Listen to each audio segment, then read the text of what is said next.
Mr. Eli Crane is recognized.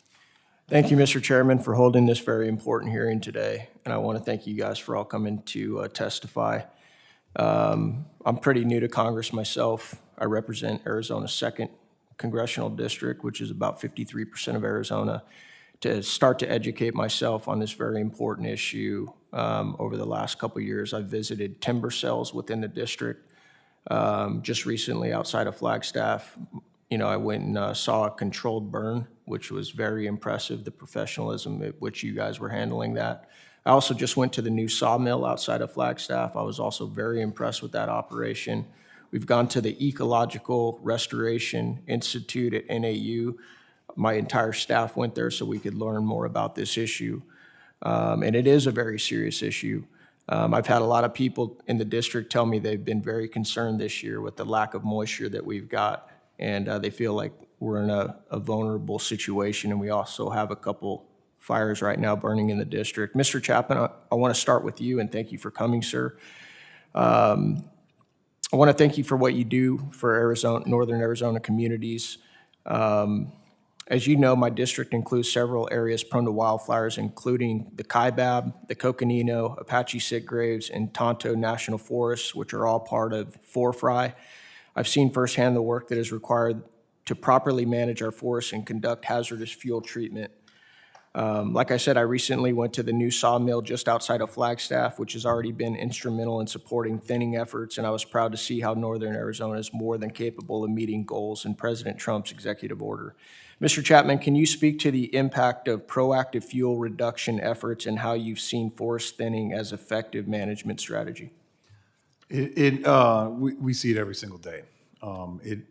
We really have an incredibly fire-adapted system, and that system and how it burns is really up to us.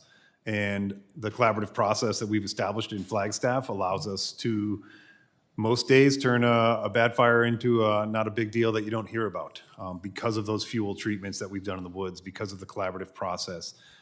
Building on Chief Muncie, we now have a really robust network of cameras around the Flagstaff area through a partnership with Arizona Public Service, the Arizona APS, the utility. So we're really trying to check all those boxes on community risk reduction efforts. We do the treatments, we do the monitoring, we do the maintenance, we do the annual collaboration between our first responders. So our state, federal, and local partners, when we get a call and we roll out, it doesn't really matter right away, whether it's Forest Service or city or state land. We get there, we'll deal with that later, and the dispatch centers sort that out. So that collaborative process has been the game changer for us in both response and implementing those treatments and then maintaining those treatments. So thank you for the question and for the kind comments on our work in the community. Yes, sir. You also mentioned in your testimony that in high-risk areas like Northern Arizona, wildfire risk reduction sees an estimated $7 return for every $1 invested. Some crucial research from Ecological Restoration Institute at NAU. Can you explain how risk reduction funding saves taxpayer dollars down the line? Absolutely. We can look at some of the treatments around our community. We just heard about the Fraser Experimental Forest. We actually have the first experimental forest in the country in the Flagstaff area, the Fort Valley Experimental Forest. And there's a network of treatments that have taken place around that forest as well. Some of our treatments around the Flagstaff area within FORFRI are starting to actually pay for themselves. They needed to be subsidized for a while before the timber industry that's doing this restoration work could get up to speed and have that capacity. And so it's really a long story. Like I said, FORFRI has been around almost 15 years now to get where we are. But those initial investments in providing the certainty that the trees will be made available to the industry to do this restoration work has been the game changer that it's allowing a company like the Restoration Forest Products that you went and visited to invest hundreds of millions of dollars into that facility.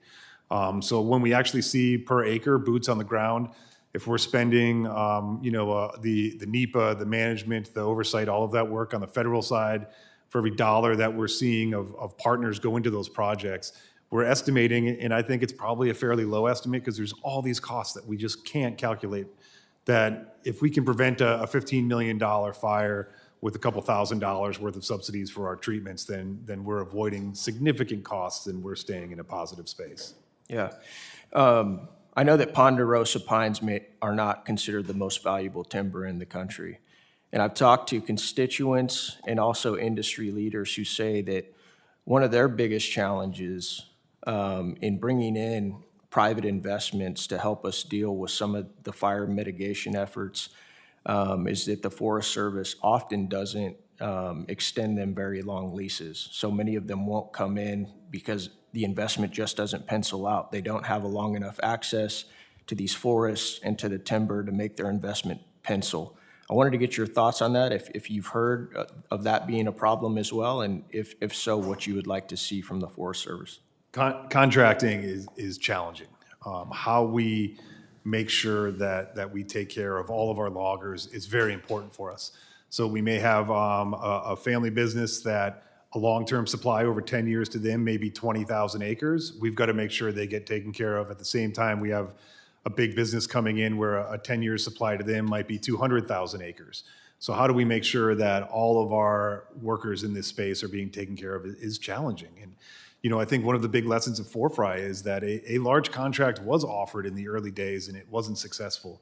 So I think there's a lot of parts into this challenging process of contracting that need to come together. Sometimes it's finding that assurance of long-term supply at multiple different scales. Because, you know, the urgency here really is tough. I don't want any losers in the woods. I want them all to be winners. Our family businesses that have been doing this for a long time, the new folks coming in and making big investments, we need them all to be successful. And so figuring out what that right fit is with the contracting process, I don't think we have that figured out yet, but we sure are trying. And because we have that collaborative NEPA that's completed, we have the space to figure this out.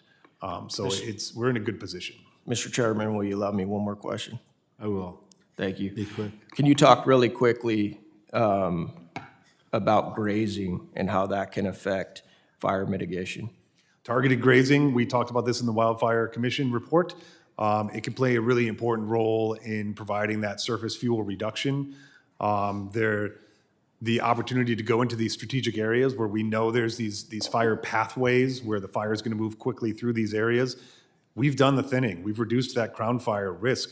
Now we've got a fast-moving grass fire risk. How do we reduce that challenge? And so thinking, targeted grazing opportunities could be a really good opportunity for mitigating that grass fire risk. And that helps our ranchers at the same time, is that correct? Correct. Thank you, Mr. Chairman. I yield back. I thank the gentleman. The gentleman from Puerto Rico is